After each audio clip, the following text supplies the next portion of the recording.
Tá difícil, tá complicado, vai ter que abrir o bolso, vai ter que trazer um Cebolinha, vai ter que trazer um Talisca, vai ter que abrir o bolso em relação ao ataque, porque nós não temos atacantes.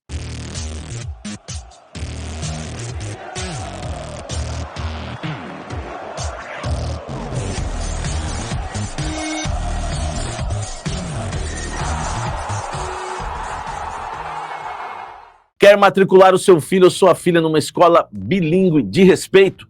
Casa Branca Educacional. Na Casa Branca, cada detalhe existe para apoiar o desenvolvimento do seu filho. O nome Casa Branca, aliás, reflete o compromisso em criar ambiente restaurador em que famílias se sintam acolhidas e as crianças realmente se sintam em casa. A infraestrutura aconchegante valoriza cada momento, porque a Casa Branca acredita, para um aprendizado bilíngue pleno, que o mais importante é que cada aluno se sinta bem-vindo, respeitado em seu ritmo e feliz para aprender. Aprender com alegria e diversão. Entre em contato no link na descrição. Venha viver essa experiência. Casa Branca, parece casa, é escola, um espaço seguro para o seu filho crescer bilíngue e feliz, desde a educação infantil ao 9º ano. Educação bilíngue de verdade.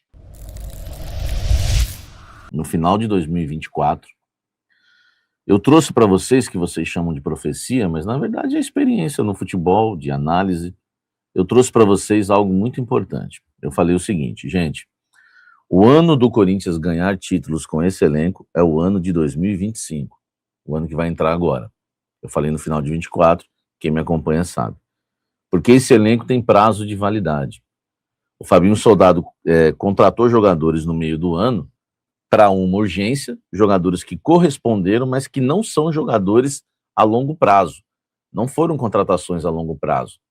Foram contratações chamadas imediatistas, para salvar o time de uma situação difícil, urgente, momentânea, enfim, né, e temporal. O Corinthians conseguiu a classificação, uma arrancada maravilhosa, conseguiu a classificação para a Libertadores da América, escapou do rebaixamento, ganhou ainda, né, a classificação para a Copa do Brasil e até para a pré-Libertadores.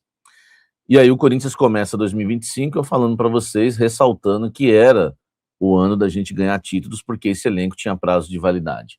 Gente, a primeira coisa que a gente tem que analisar, eu falo do Carrillo há muito tempo, eu falo do Martínez, eu falo do Raniel, eu falo do Memphis, eu falo de vários jogadores. O elenco do Corinthians tem prazo de validade. O Corinthians tem um elenco de característica, um time montado pelo Fabinho Soldado. A característica dos jogadores já é uma característica de jogadores cansados, tá? Jogadores muito cansados. Jogadores que não têm saúde física. Um deles foi embora, que é o Maicon. Se ficasse, não ia resolver, não ia ajudar nada hoje também, porque seria mais um Carrillo da vida em campo.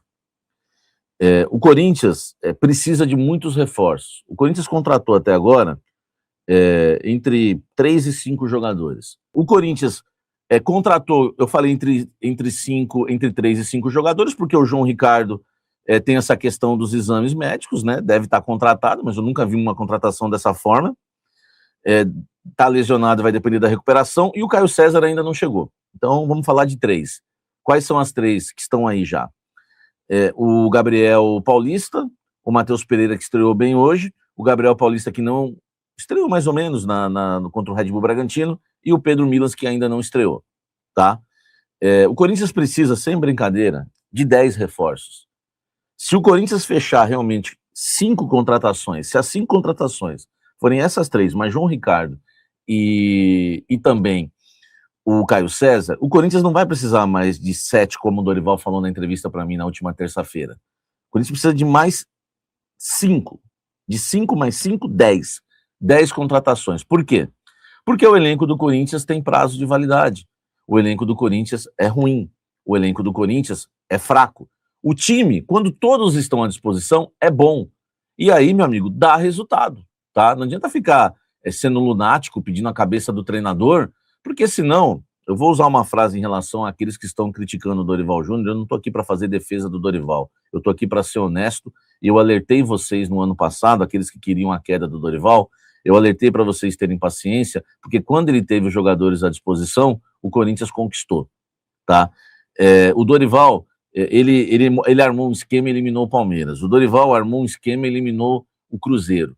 O Dorival armou um esquema e eliminou o Vasco, tá? E quando ele tinha os jogadores à disposição. O problema no Corinthians é que o elenco dele agora tá mais fraco, tá mais enfraquecido, tá mais velho. O que o Dorival errou hoje? Eu acho que ele demorou demais para tirar. Acho não, tenho certeza que ele demorou demais para tirar o Carrijo. Mas olha o que ele tinha no banco também.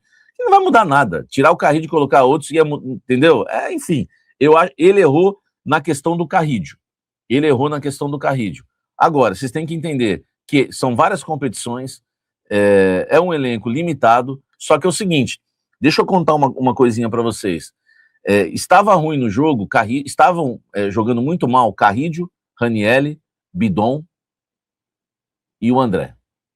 O meio-campo inteirinho do Corinthians não estava jogando nada. Isso o Dorival tira o Bidon. Porque o Bidon foi passar a jogar lá atrás de volante. O Corinthians termina um jogo num 4-2-4, com 2 atacantes pelos lados, 2 armadores, Bidon e Matheus Pereira, centralizados o Pedro Raul e o Yuri Alberto, os laterais subindo, atacando por dentro, e o Matheus Pereira fazendo os lançamentos e o passe para frente, o passe vertical. O Dorival fez um esquema pro final, com as substituições, que conseguiu um empate. Mas se ele tira o Bidon fez o gol de empate. O Bidon tava tocando o Bidon tá 3 jogos tocando de lado. Só que hoje ele fez o gol. Assim é o futebol, velho. Futebol é uma loucura. Na terceira rodada do Campeonato Paulista, o Corinthians com desfalques, perdeu os jogadores, perdeu o Anchileri, perdeu o Maicon, não tem o Memphis como sempre, não tem o Garro como sempre. Esses daí ninguém reclama, né? Desses dois, a idolatria é grande, ninguém reclama. Não tem o Martins, que também tem idolatria com ele. Enfim, e aí na terceira rodada, eu não tô falando que o Dorival não tem que receber críticas, tá? Agora, o duro, tá? O duro é ver gente querendo demissão do técnico. Eu falei para vocês o seguinte, se em 2025 o Memphis fez o que fez, você imagine 2026 com Copa. Se o Memphis sofrer uma lesão muscular, se o Memphis sofrer qualquer tipo de lesão em abril, maio, ele tá fora da Copa.